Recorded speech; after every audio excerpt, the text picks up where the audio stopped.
नमस्कार, आप फर्स्ट भारत देख रहे हैं। मैं हूं आपके साथ प्रतीक दुबे।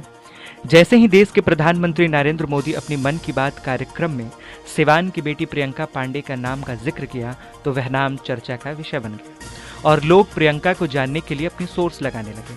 आपको बता दें कि वह यही प्रियंका है जिसका जिक्र नरेंद्र मोदी अपने मन की बात कार्यक्रम में किया और खूब तारीफ भी की।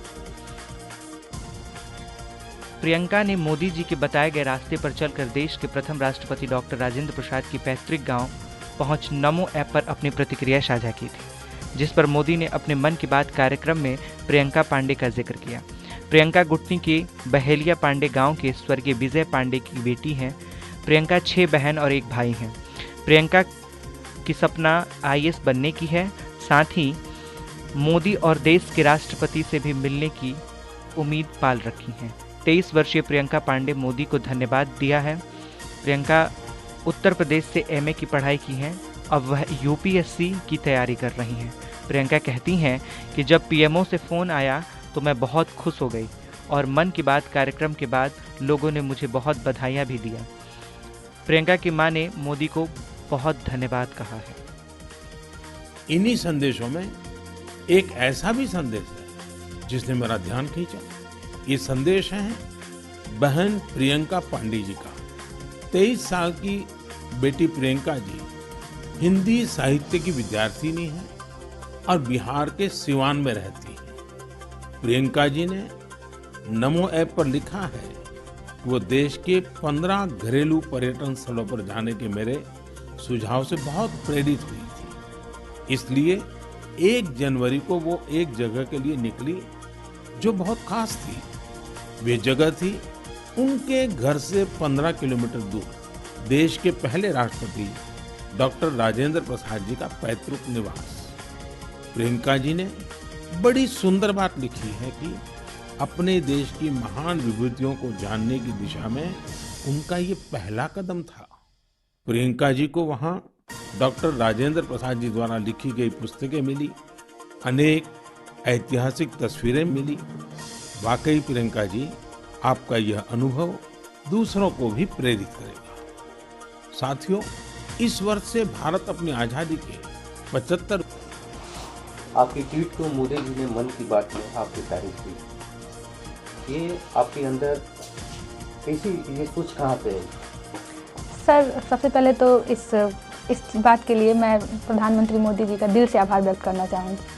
और यह सोच उनके ही एक स्पीच के थ्रू मुझे मिली, जब उन्होंने कहा था कि देशवासियों से अपील करी थी कि आपको जब भी मौका मिले तो आप अपने आसपास के कम से कम 15 घरेलू पर्यटक स्थलों पर जरूर जाएं। और इसी से इंस्पायर्ड होकर मैं सबसे पहले सोची थी कि 2021 में जब 2021 का फर्स्ट जो जनवरी था तो मैं अपने घर से 15 किलोमीटर दूर, यहाँ के निवास से 15 किलोमीटर दूर जीरादेई स्थल पर घूमने गई थी। तो ये विचार जो था वो मोदी जी के ही भाषण के थ्रू मुझे मिला था। क्या आपने उनके ट्वीट पे, मन की बात के ट्वीट पे क्या साझा किया था? मैंने ट्वीट पे साझा किया था कि सर, मैं आपके स्पीच से बहुत प्रेरित हुई थी। उसके बाद ही मैं यहाँ घूमने गई और फैमिली के साथ गई। और कोरोना के दौर में मैं देखने के लिए भी गई थी कि सार्वजनिक स्थल पर लोगों का बिहेव कैसा चल रहा है इस समय, तो ये भी देखना था। और डॉक्टर राजेंद्र प्रसाद जी के स्थली पे जाने पर मुझे उनके कुछ बहुत ज़्यादा कुछ स्मृतियाँ मुझे वहाँ मिली, क्योंकि वह उनका पैतृक निवास स्थल है। तो वहाँ पर कुछ कोटेशन भी थे कि कैसे यूथ को कैसे प्रेरणा लेनी चाहिए। और आपको बता दें हम कि डॉक्टर राजेंद्र प्रसाद जी थे जिनकी कॉपी को देखकर एक एग्जामिनर बोले थे कि the examinee is the better than examiner. तो वो भी बहुत प्रेरणादायी है हम सभी के लिए। देश का प्रधानमंत्री आपकी तारीफ कर रहे हैं पूरे देश के सामने। सर, बहुत अच्छा लग रहा था। और तभी से कॉल्स, सभी के कॉल्स आ रहे हैं, रिलेटिव्स के कॉल, फैमिली में भी सब बहुत खुश हैं। मेरी मम्मी भी बहुत खुश हैं, तो सब पूरी फैमिली बहुत खुश है। बहुत अच्छा लग रहा है सर। तो क्या अब आप मोदी जी से मिलना चाहेंगे या फिर और भी गवर्नर के द्वारा भी सम्मानित करने की बात कही जा रही है? यस सर, मुझे मिलना है, सर से मिलना है। मुझे बहुत अच्छा लगेगा। कौन नहीं चाहेगा कि अपने प्रधानमंत्री से मिले। और मेरी भी बहुत दिली तमन्ना है कि मैं सर से मिलूं और मुझे लग रहा है कि सर यूपीएससी की तैयारी के बाद जब मेरा सिलेक्शन हो जाएगा तो मैं सर से ज़रूर मिलूंगी। और कुछ सम्मानित करने की भी बात हो रही है। यस सर, राज्यपाल न्यूज़पेपर में ऐसी बात आई हुई है कि राज्यपाल राजभवन में सम्मानित करेंगे मुझे, और एक और भी मुंगेर को कोई कैंडिडेट है उन्हें भी सम्मानित किया जाएगा, कोई है जो उन्हें भी सम्मानित आगे किया जाएगा। प्रियंका ने क्या कुछ सपना सोचा है कि क्या कुछ बनना चाहेंगी? देखिए सर, अभी तो पहले मेरा टारगेट है कि बिहार पीसीएस मेरा हो जाए, उसके बाद मेरा टारगेट यूपीएससी है और आईएएस की परीक्षा पास करना है।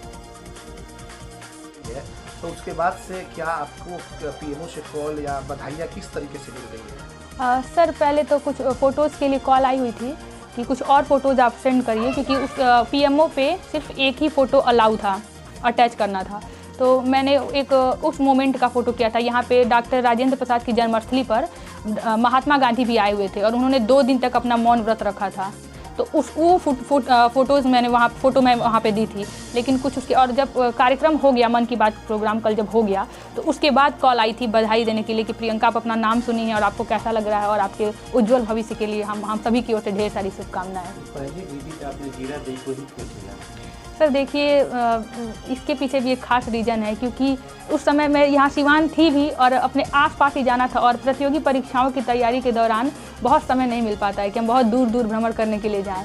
और मेरी स्कूलिंग यूपी से हुई है और बिहार में अब मैं रहने के लिए आई हूँ। भले मेरा होम स्टेट बिहार है, पर मैं ज़्यादा टाइम यूपी में ही रही हूँ, तो मैं यहाँ कहीं कभी गई भी नहीं हुई थी। तो इसलिए किस तरह से तारीफ किए थे मोदी जी ने मन की बात? मोदी जी ने कहा है कि मेरे विचार से मतलब बहुत खुश हैं कि, और उन्होंने कहा है कि प्रियंका जी जो ये घरेलू पर्यटक स्थलों पर घूमने के लिए जो गई हुई हैं, वो उनके ही विचार से प्रेरित होकर गई हुई हैं।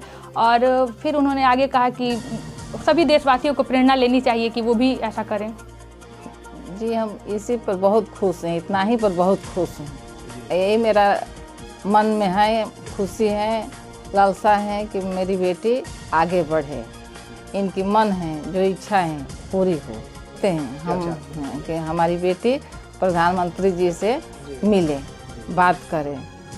इनका भी मन है मिलने की, बात करने की, लेकिन ये बार बार यही सोचती हैं कि मेरा मतलब आईएएस में मैं हो जाऊं, उसी समय मैं उनसे मिलूं, बात करूं। ये हमेशा कहती हैं, इसके पहले भी कह रही थी, अब भी कह रही है।